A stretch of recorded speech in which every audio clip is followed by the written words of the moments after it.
મુદ્દાની વાત કરીએ તો સ્થાનિક સ્વરાજ્યની ચૂંટણી પૂર્વે રાજ્યના રાજકારણમાં ગરમાવો વધી રહ્યો છે। સરકાર સામે બાયો ચડાવતી કોંગ્રેસે સોમનાથથી દ્વારકા સુધી ખેડૂત આક્રોશ યાત્રા બાદ હવે રાજ્યમાં 60 દિવસની વિશાળ જન આક્રોશ યાત્રા શરૂ કરી છે।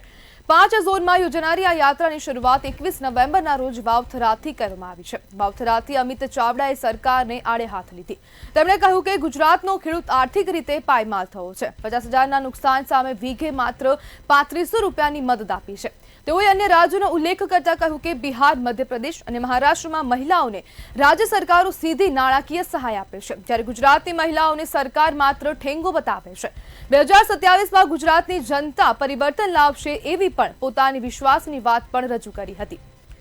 ત્યારે જન આક્રોશ યાત્રા કોંગ્રેસ દ્વારા યોજાઈ રહી છે, ત્યારે અનેક પ્રકારના અહીંયા પ્રશ્નો પણ ઊભા થઈ રહ્યા છે। અંબાજી સહિત ઉત્તર ગુજરાતના વિકાસ મુદ્દાઓ યાત્રાના કેન્દ્રમાં રહ્યા છે અને આ કોંગ્રેસના આજે જન આક્રોશ રેલીમાં મોટા પ્રમાણમાં લોકો જોડાયા હતા, જ્યારે કોંગ્રેસની 60 દિવસની આ જન આક્રોશ યાત્રા વાવથરાથી શરૂ થઈ છે।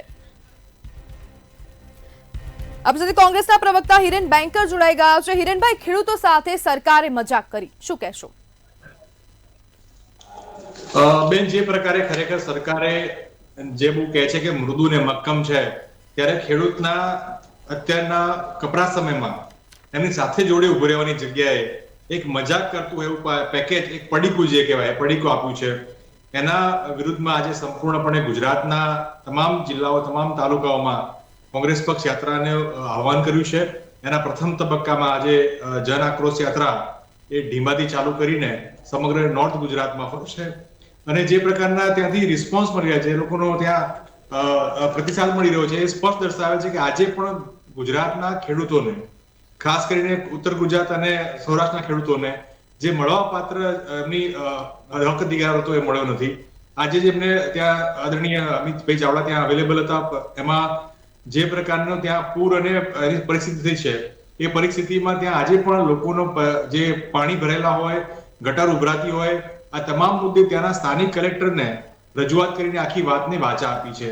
એટલે આ પ્રકારની કામગીરી જે સત્તાધીશોએ કરવી જોઈએ, સરકારે કરવી જોઈએ, એની જગ્યાએ વિપક્ષ અત્યારે રોડ ઉપર ઉતરીને એમના સાથે જે લોકોને તકલીફ પડી રહી છે એવા નાગરિકો સાથે ખભેથી ખભો મિલાવીને કામ કરી રહ્યું છે।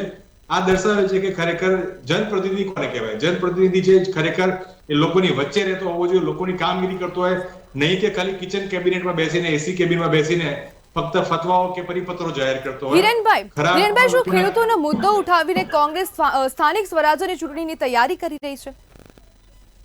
બેન, અત્યારે કોઈ ઇલેક્શન છે જ નહીં। આવનારા સમયમાં સ્થાનિક સ્વરાજ્યની ચૂંટણી આવવાની છે। હજુ સ્થાનિક સ્વરાજ્ય ચૂંટણીને ઘણી વાર છે, પણ એ પહેલા પણ આ પ્રકારની અત્યારે હાલમાં જે પરિસ્થિતિ ચાલી રહી છે ગુજરાતમાં, ખાસ કરીને એ પરિસ્થિતિને ધ્યાને રાખીને લોકોના અવાજને વાચા આપવા માટે સરકારે કામગીરી કરવી જોઈએ। સરકારે ખરેખર એ લોકોને સાંભળવા જોઈએ। એની જગ્યાએ એ લોકોને માત્ર ને માત્ર એક લોલીપોપ પકડાઈ દેવાની આવે। ખેડૂત હોય, મહિલા હોય કે શિક્ષક હોય કે આ તમામ વસ્તુમાં સમજો અત્યારે એસઆઈની કામગીરીમાં શિક્ષક આત્મહત્યા કરી રહ્યો છે, એને ક્યાંક હાર્ટ એટેક આવતો એવી પરિસ્થિતિ છે। આ તો કઈ કોંગ્રેસ પક્ષે કરી નથી। આ પ્રકારની ખરેખર ત્રાસવાદી કામગીરી, અણઘડ વહીવટ જે આપણે કોવિડમાં જોયો છે અને ઉતાવળે અમલીકરણ કરવાનું, આ અણઘડ વહીવટના કારણે આજે શિક્ષક એને આત્મહત્યા જેવો રસ્તો એને સહેલો લાગી રહ્યો છે। એટલે આ બધું જ વસ્તુ ખરેખર ભારતીય જનતા પાર્ટીની અણઘડ વહીવટના કારણે થઈ રહ્યું છે। આ અણઘડ વહીવટને ઉજાગર કરવા માટે આ સમગ્ર ગુજરાતમાં એ જન આક્રોશ યાત્રા ચાલુ થશે અને એનો પ્રથમ તબક્કો, એનો પહેલો દિવસ આજે ધરણીધર માતાના દર્શન કરીને આજે ધીમાથી ચાલુ કર્યો છે। એ પહેલા દિવસમાં આજે ઘણી બધી વાતો ત્યાં ધરાતલમાં ઉજાગર થઈ છે। એ ખેડૂતના પ્રશ્નો ઠેર ઠેર દારૂ વેચાય છે એવી લોકોની ત્યાંથી કમ્પ્લેન આવી છે। ત્યાં પોલીસ હપ્તા લઈને આ કામગીરી કરી છે, આવી વાત આવી છે। એટલે તમામ વસ્તુઓને ઉજાગર ધીરે ધીરે થઈ છે અને મીડિયાના માધ્યમથી મીડિયાને પણ હું અભિનંદન આપું છે। આ તમામ વસ્તુઓને ઉજાગર કરવામાં મીડિયાએ પણ અમને ખૂબ સાથ સહકાર આપ્યો છે। જી બિલકુલ હિરેનભાઈ, જોડાવા બદલ આપનો આભાર।